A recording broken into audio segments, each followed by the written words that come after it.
right. Thank you all for coming. This is Data Modeling Made Simple, a non-technical beginner's guide. This is a pretty technical conference, so I wasn't quite sure exactly how to do this one. But for those of you who are the business person, this is geared more towards you. If you are more on the technical side, this is here to help you as a resource to get the business people to give you the information you need to actually implement the physical data model. So hopefully there's a little bit of information here that will work for all of you. All right, I'll start off. I'm Jason Zippro. I am a senior product manager at HubSpot, and I am on what's called the Framework Data Group. We are the storage and query layer for all of HubSpot's CRM data. Before that, I worked as head of product and UX at a small company called Grow.com. We were an end-to-end business intelligence solution for the mid and lower market, and worked with tons of different companies who were having challenges in their analytics because of how they implemented their data models. So a lot of this is derived from that experience in that startup, and then also working with HubSpot teams who are implementing data models inside of HubSpot. All right, I know I hate taking pictures of every freaking slide. So if you want to, this is a QR code that has the entire deck as a PDF. So you can just take a picture once now, and I'll actually show this QR code several times throughout the deck as people come in late. So hopefully this helps. So great. Great to start off like that. All right, so we'll get started. So the purpose of this whole presentation is to translate your business model into an actionable data model. This can also work for any other thing that you're kind of trying to do data modeling around, but that's the primary goal here. And then to start off, there are three different types of data models traditionally. There's conceptual data models that transition into logical and then transition to physical. And the conceptual is really high-level framing of a data model. And then you go into the weeds a little bit more with a logical data model that goes in and kind of describes more in detail how your data model should work. And then there's the physical data model, which is the actual implementation of the data model in whatever technology you're going to be using. And so we're going to be primarily focused on the conceptual and then the logical data model for this presentation. For you, benefits. So one of the things that I've noticed working with different people as they go through this process, it's the quickest way to become one of the most valuable people in the company. Every company is not on the same page around like how you actually even define a customer. That it blows my mind how many people are just like, oh, a customer is defined this way, and then go to sales and they say, no, it's defined this way. And just getting on the same page is super helpful. And so being the person who kind of collects all this information and has it at hand just makes you super valuable. And then for the business, there's all sorts of different uplifts that you get, just better allocation of resources, lower risks, you can increase efficiency, a lot more cross-team communication that's is more fluid that way, guarantees better data quality down the road, especially when you start doing analytics, and then also makes the business a lot more adaptable to change, which we see a lot of right now. The main artifact that I have and that I use is just a Google Doc that has all of this conceptual and logical data model kind of structured in it that everyone can refer to. And so later on, when you get more sophisticated, you can use more tools like that, but this is kind of where I start with people. I was like, hey, I just need to understand in a written document where we're at, and then it's a lot easier to share and collaborate on anyway. And then you can take this concept, the concept and logical data model, and share it out with your engineers, and they can actually implement it in the physical data model a lot more readily. And so here is another QR code. You can actually, I just put this really basic template in Google Docs, so you can just capture it here, you can copy it and use it if you want to, or you can just use your own, but it's a good starting point. So let's begin. Again, this is a QR code for the whole deck for some of you who just came in later, so you don't have to take pictures of every slide. We're going to start off with the conceptual data model and kind of go through that high-level framing, and then later on, after that, we will go and dig in a little bit deeper into the logical data model, where we're kind of go into some of the more of the weeds of this process. So high-level process. One, capturing your business model. Basically just taking down and writing down what your business model is a great first step. And then after we've done that, we're going to start looking for all of the key entities that are inside of this description of our business model. Then we want to actually pull out how these entities interact and relate with each other, and that's the relationships portion. And then we're also going to identify the key actions that can be done to an entity. And then we're going to look at the attributes, which are all of the key data points that you want to track for each of your entities. And then the final step of this is just iterate and update. This is a process that is ongoing. And so you can go through this process multiple times, and ideally you do this quite frequently. So capturing your business model. There's no one right way to do this. When I'm working with people, I usually just say, hey, just write it down. If you need a framework to help you pull out some of the nuances, here on the right hand, or I guess your left hand side, is HubSpot's Flywheel. It's a framework to kind of identify, hey, how do you attract people that you are unaware of and get them into your pipeline as prospects? And then how do you engage with them to actually sell them and then have them become a customer? And then how do you actually delight them and make sure that they are repeat customers and actually spread word of mouth? And that's the flywheel. So that's one framework that you can use to start describing your business model. Or there's the business model canvas that breaks out a lot of information. So you just need to kind of fill in the boxes. And this will give you at least a fundamental beginning to writing out your data model. So I'm going to use this example that's super generic, but hopefully you can kind of use this and see your own business in it a little bit throughout the rest of this presentation. So I'm going to use this business consulting firm as an example, and we'll kind of go through all these different concepts with this particular example. And so this is my one-sentence business model. It's not complete, but the firm, which is our business consulting firm, offers expert advice and information products to businesses to help them refine their strategy, increase profit, lower costs, add value, and resolve issues. This is my super generic business model description. And I'm not going to go through all of this, but then I took that and said, okay, what are some of the pieces that I'm missing? I'm using the business model canvas here to start breaking out some of the key parts of my business model. So here in the middle, some of the stuff that I'm selling is expert advice, information products, and who am I selling that to? B2B businesses. And how am I delivering that value? That's through my personal consultants. And then there's other cost structures, our other employees like sales reps and marketing that are also on the payroll that are helping move everything along in my business model. So ideally at the end of this first stage, you're going to have some description. You can even just take a document and write it out in 2, 3, 4 paragraphs to have some kind of description of the business model. And then the very first step is we're going to start identifying entities. So the entities are the objects or nouns that are identified in your business model description. And really, these are things like, who is your customer? What is your product or service? How does your customer buy? Is it online? Is it in a storefront? Who or what delivers your product or service? So in our fake example here, it's consultants in my business consulting firm. And a good rule of thumb is just as you're going through your description of your business model, is is this thing countable? And it's okay, that's probably an entity. So you can count the number of consultants, you can count the number of projects, and those kinds of things. Here's my example, just kind of broken out in a little bit more logical framework for how I think about it. But I've got external people, things, engagements, internal people. And I've captured ideas from the customer acquisition side. So prospects coming in, what content are they engaging with that are published through some kind of campaigns, and those campaigns are created by marketers. And then those prospects are having meetings with sales reps before they become customers.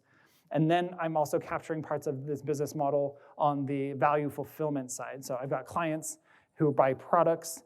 They are also purchasing projects that are full of tasks, made up of tasks that consultants are actually working through. So that's another way to think about this is customer acquisition, value fulfillment. Are you capturing all of those parts of your business model? We don't have time to actually do activities. This is more of a workshop style presentation, but you can go back and actually go through this. Go through your business model that you wrote and identify all of those key entities. And then the next step you want to do is just write down a 2 or 3 sentence description of what this entity is. Like I said before, it's surprising to me how many people don't even actually understand how they define a customer. So just writing it down and shopping it around will really help refine. Even if you just do this first step, it'll just get you loads down the path of being on the same page.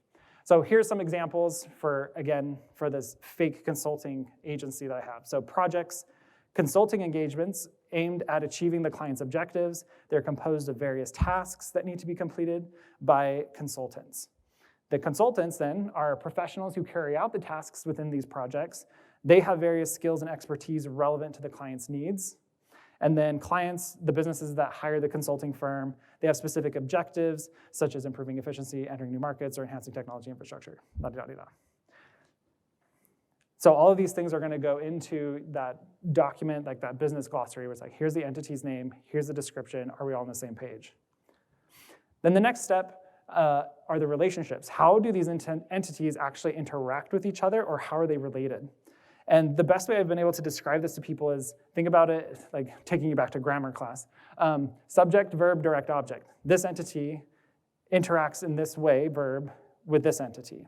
So examples here is clients pay for one or more projects. So subject, pay, verb, projects, direct object. Clients purchase one or more products.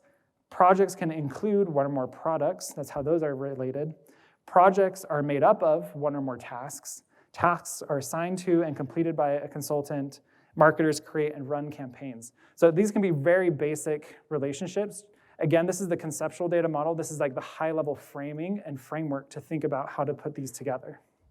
Then you can also do it visually. I'm a very visual person, so seeing something like this is super helpful. You've probably heard of these already. It's called an ERD, or an entity relationship diagram. This is a conceptual ERD, so it's very basic. But there are so many tools that you can use. I did this in just FigJam in like 5 minutes. So again, activity at this point is, okay, write out those descriptions. Now that you have your entities, just write out some like subject, verb, direct object with that as a framework to start identifying the core relationships between these entities.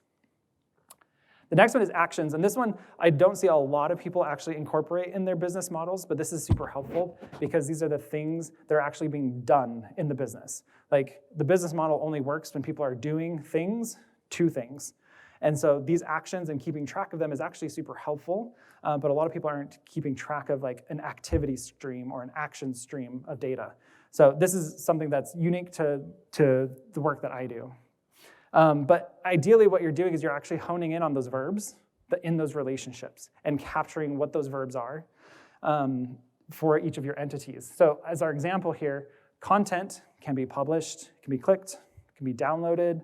Our projects can be paid for, they can be delivered, they can be created, canceled, tasks created, edited, deleted, assigned. So you're going through at each of those entities and saying, hey, what can be done to this entity? And again, activity there, that one's pretty straightforward. You're just taking those same relationships and pulling out those verbs. Next is attributes. So the information that describes specific characteristics of an entity. These are the individual data points that you want to keep track of on each of your entities that will help you down the road with either segmenting, doing analytics on it. These are ways that you can identify key each of those entities. So examples here. So client, we're going to have some kind of client ID. The name, contact information, the industry they're in, project ID, name, the start date, the end date, so you can do like Gantt charts if you want that, the objective, the status, task. I'm not going to go through all of those. So these are those individual data points you want to track. So one of the most important data, for these attributes, it's important to not track everything, at least in this first pass, just like what is like the most important information, and kind of like prioritize that. Especially in this conceptual data models, like first pass as you're going through, like really narrow in on just what's the most important. So for our business consulting firm example, if I have prospect and I want to keep track of the industry on them, that might be a nice to have if I'm a general case business consultancy. But if I only serve like tech, then I probably want to keep industry on there because that's vital, because I want to make sure that if anytime it's not tech, I don't let that prospect go through to my workflow to go to my sales reps. Like that's a key part of like stopping any additional conversations and not wasting my sales reps' time. So that's a more essential thing to capture if I'm focused on that. Again, activity, so list like the top 10 customer properties or attributes on your entity, or for your customer specifically, but then all of your entities. Like if you could only boil it down to 10, like what would those be? really try and force yourself to prioritize to keep track of that information. Because you'll spend a lot of time on attributes and can spin your wheel a ton on attributes if you don't be careful. Finally, iterations. So capturing changes in your business model. So this is an ongoing process. Like you want to go through it once, but then you're going to continue iterating on it. So there's no one correct way to model your data. You kind of need to decide what is most helpful. So that's why I say like start small, start prioritize, and kind of go through that. And then business models change over time, ideally every quarter. So you're probably capturing like customers you serve. You might be opening up new markets or finding some nuance about, oh, hey, this customer is more profitable than this customer segment. So you're going to be updating your business model all the time, what products or services you sell, adjusting to the market forces. So capturing all of those. I come from multiple startups. I've been in 3 different startups and now at HubSpot, and so we were changing this on a weekly basis. So you obviously don't want to do it that frequently, but for a startup, that's how frequently I had to do it. Anyway, capture those changes and iterate your way into the best data model. There's gonna be a lot of fluctuations. Your data model is never gonna be fixed. Just be aware that there's always gonna be friction somewhere in the data model, and it's always gonna need to be adjusted and updated because it's constantly changing. And there's no perfect way to capture things that are happening in the real world to what's actually how you're logging this in an actual database. So it's okay to live with a little bit of anxiety all the time. Digging deeper. Okay, so again, for those of you who came in a little bit later, this is a QR code to the deck. But we now just talk through like high-level framing of this whole process. Now let's dig a little bit deeper. So we're moving from the conceptual data model to the more logical data model, where we're gonna dive in and start thinking a little bit more about some of the best practices here, some gotchas, some ways to think about each of these different parts of this process to make sure that you're not making decisions now that are gonna kick you in the butt later on when you're trying to do analytics on it. So let's start with entities, since that was the first part. So there are 2 main categories that I think of with entities, and there's people, and then there are things. So people are primarily the active force in your business, and they're doing things. And then you have the things which are passive and having things done to them. And this is actually a really helpful distinction when you're calling this out, when we start talking about actions here in a little bit. And another part to this too that's super helpful to understand with actions is automations. So you have a lot of automations and workflows. Just be aware that those aren't people, but they are doing things in your business as well. So just as a note that those can also be actors in the business. A question that I often get around entities is like how to model an activity. Should it be an entity or should it be an action? And here, for instance, is like a meeting. Like, should I model a meeting as an entity or as an object? Or should I model this as like met client, as an action in some kind of action stream? And what I say is like all of those activities that are being done inside of the business, so like meeting, a call, a visit, those are all nouns. Those should be captured as an object, and for the most part, and then have those actions assigned to them. That gives you more nuance to those entities. So for instance, for the meeting, I would capture that a meeting as an entity, and then the actions on those would be attended meeting, rescheduled meeting, because that gives me more nuance to what happened at a given point in time between that entity and another entity. Hopefully that makes sense. Single or multiple entities. So another question that I frequently get asked is like, hey, for this example I'll give is just, should every employee role be its own entity, or should I just have one entity called employee? For this example, for the business consulting firm, I could create just one entity called employee and have an attribute that's like the role, that's like marketer or SDR, consultant, whatever. Or I could make marketer as its own entity, sales rep as its own entity, consultant as its own entity. A quick rule of thumb here that's super helpful is to kind of think about this in a Venn diagram. So if you have, let's say, a consultant and a marketer, and I'm thinking about the attributes that I want to track for each of them, If that Venn diagram is mostly overlapping, where I'm tracking the same information for both of those entities, then combining them into one entity makes more sense because you don't want to duplicate that information across. It just simplifies your data model.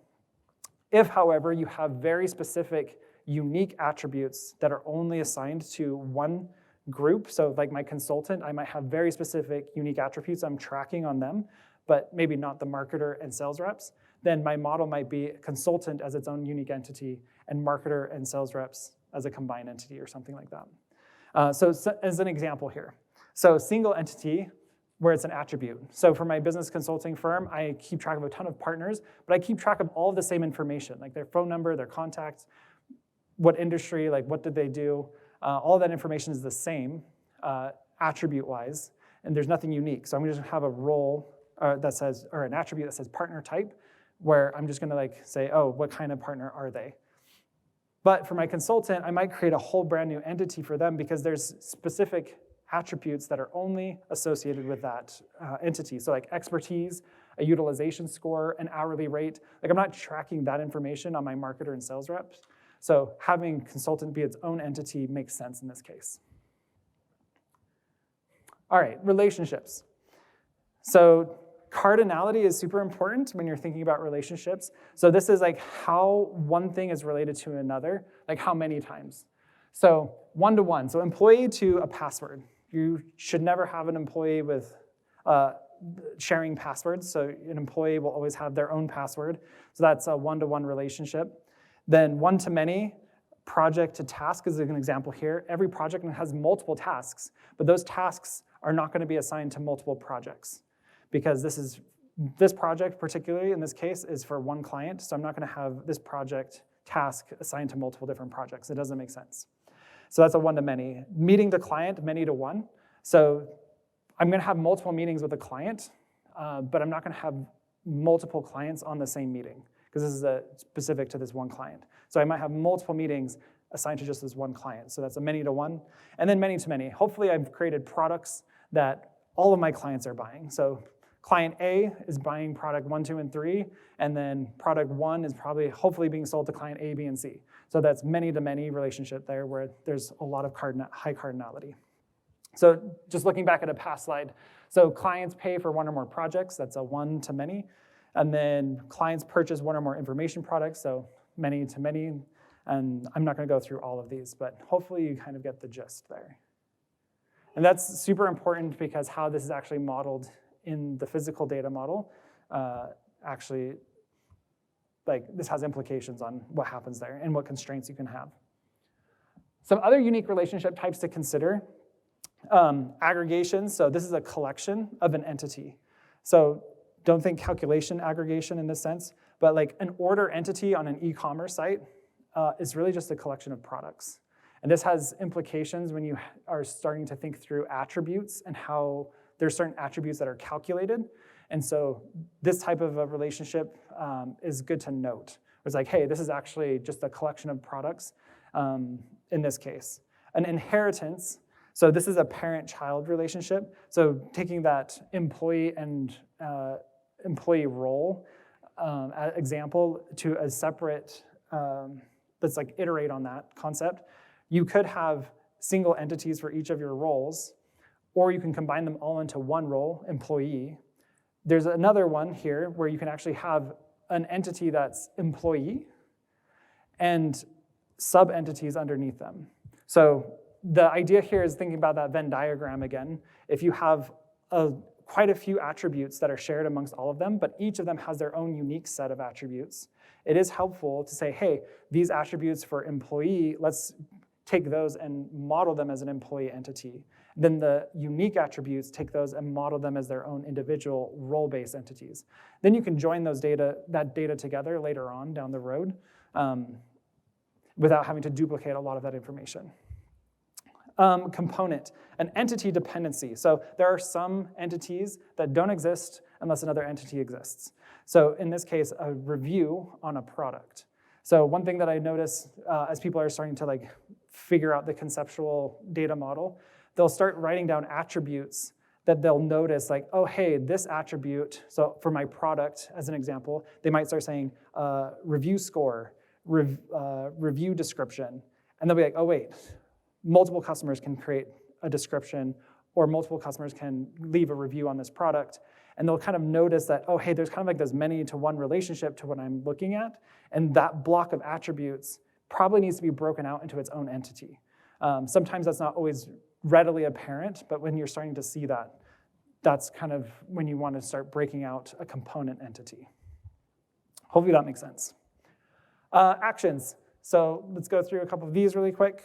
So people and processes are the action triggers. However you want to put your actions on the passive entity versus the active entity. So when I think of just a simple sentence as like, I kick the ball, innately we think I kick. Like that's like the core of this sentence. You actually want to think about it backwards, like the ball was kicked by me. That actually makes data modeling a lot simpler around these action streams. So as an example here is almost every object or every entity can have create. You can have a create action on them. So if I took a user or a user entity and I put every create action that can be done to all the other passive entities on that one entity, it just gets too convoluted. So it's like, in this case, it's like for the user object, I don't want to have a create project, create content, create task, create like a whole slew of create actions on the user. It makes more sense to put those create actions on the passive object, if that makes sense. So as an example here, so I have my client pays for one or more projects. The action that I would actually be doing here or keeping track of is paid for project. Then I can swap out which clients pay for that in my activity stream when it's actually stored in the database. Tasks are completed by a consultant. Completed task is the action that I would be storing there. And then same with campaigns, created campaign. Attributes. So again, these are all of the individual data points that you're keeping track of for each of the different entities. And this is actually where you're going to spend the bulk of your time. And there are some considerations to think about that will help you downstream, especially in your analytics. So there are way more data types than this. Depending on the technology you're using, there are different data types that have different functions and actions that you can do on them.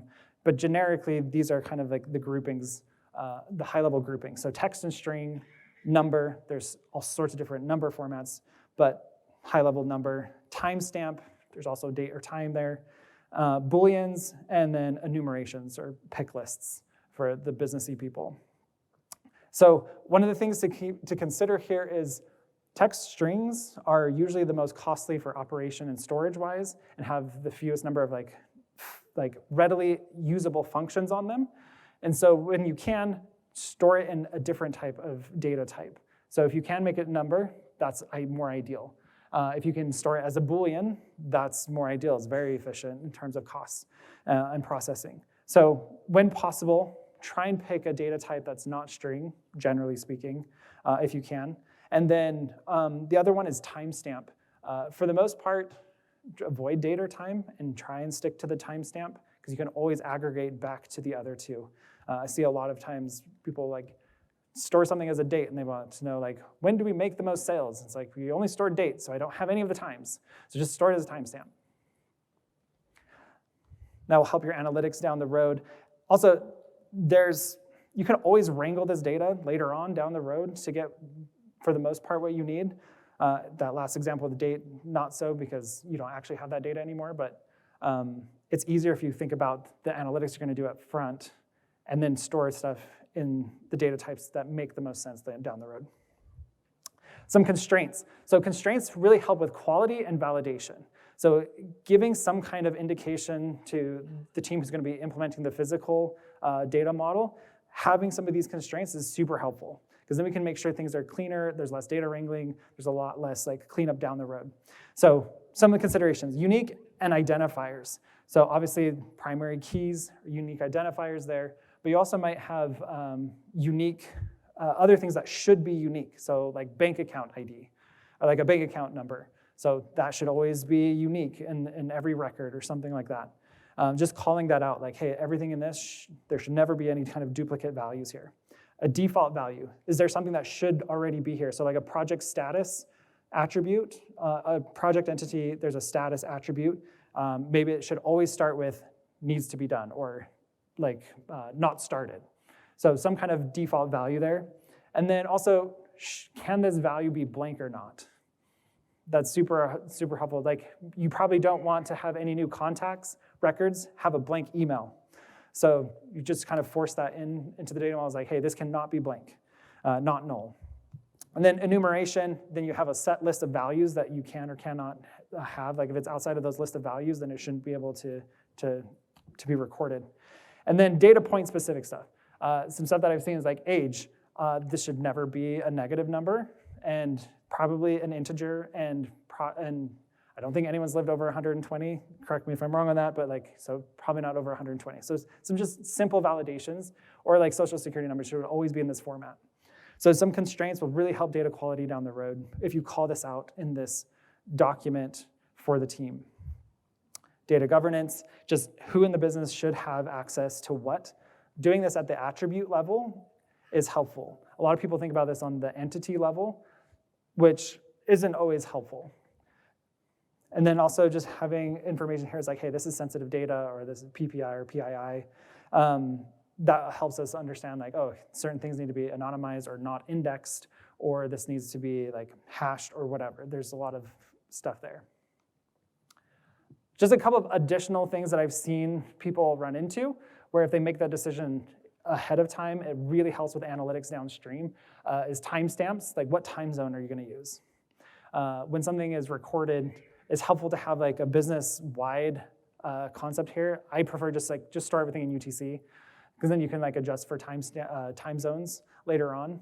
But just have some decision around the process for how are you gonna capture timestamps in what time zones. And then currency, what currency is this gonna be in?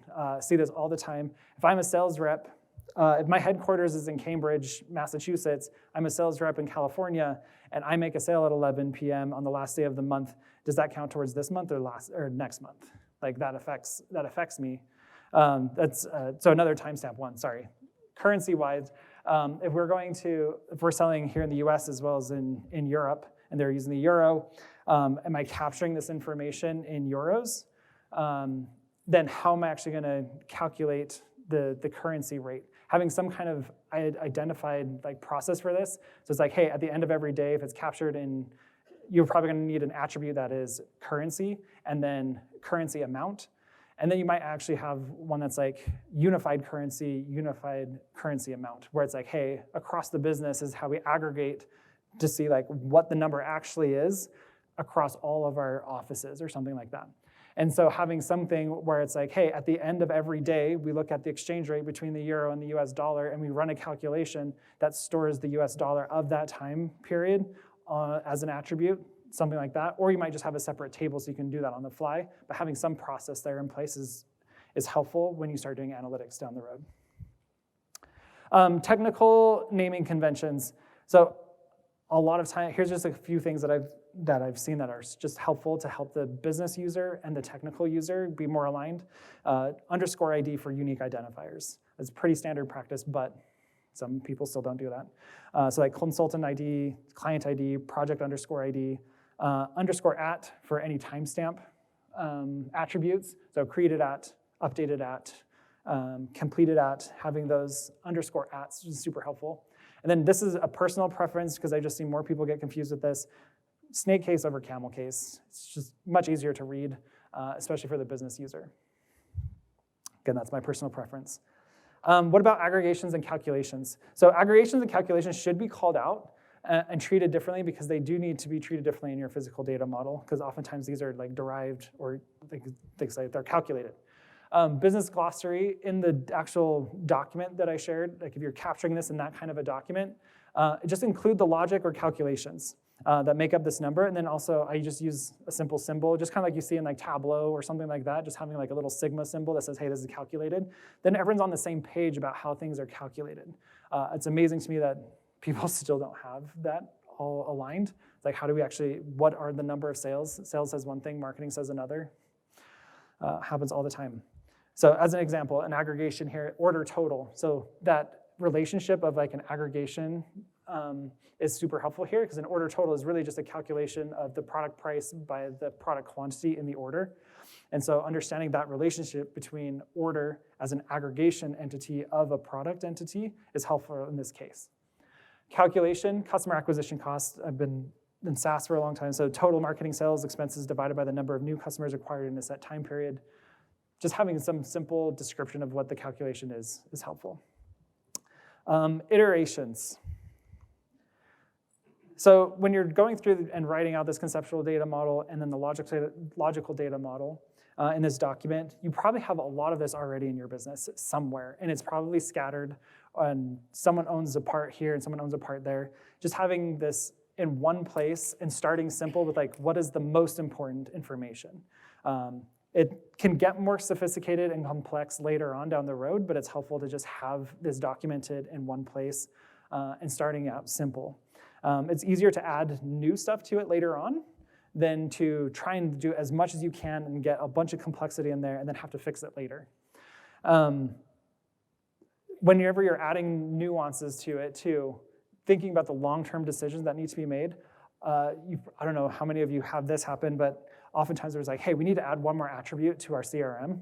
And it's really just like some stupid, like different version of another attribute we already have, but in a format that's easier for them to do something with. Whenever possible, I try and avoid that.